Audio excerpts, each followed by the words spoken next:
बोला बोला देवघर वाले बाबा की।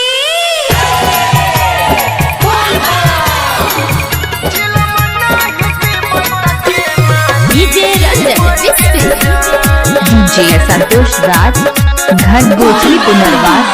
नचत जेबे भोला के दुआरिया हरे बन जेबे हम हो कांवरिया हरे।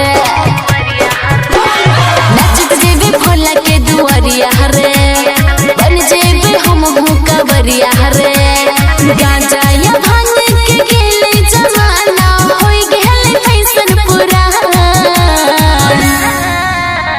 छिए महाकाल के चेला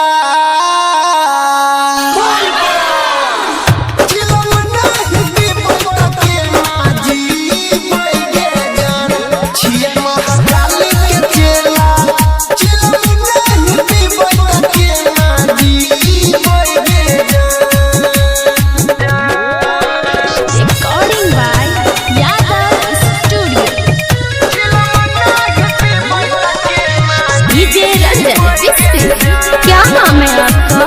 डीजे संतोष राज घर गोचरी पुनर्वास। डीजे संतोष राज लाइके घर गोचरी पुनर्वास। जैबे भकुआई भोला नगरिया फिर नहीं पहुँच पहिबे आई। पूरा सावन भर हमारा मिलल छै अफर मरबै गाजा के दम कटतै कठिन सफर। सीख जे तो ठोर घर उठ तौले तोहर बतिया हमर मान। छिए महाकाल के चेला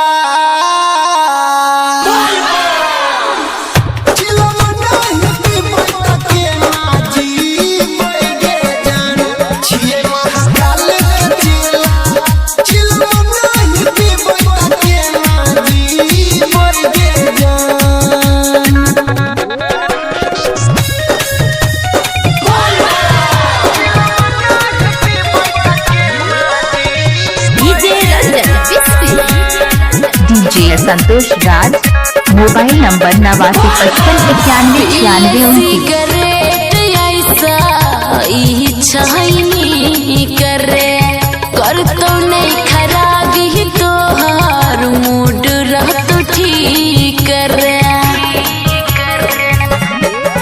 हमर गुरु महाराज तीनों लोक के राजा कोहर भंगिया धाथुर के छै अलगे मजा। अनिल पंकज कर बिन सुनै मन न कैला दान। छिए महाकाल के चेला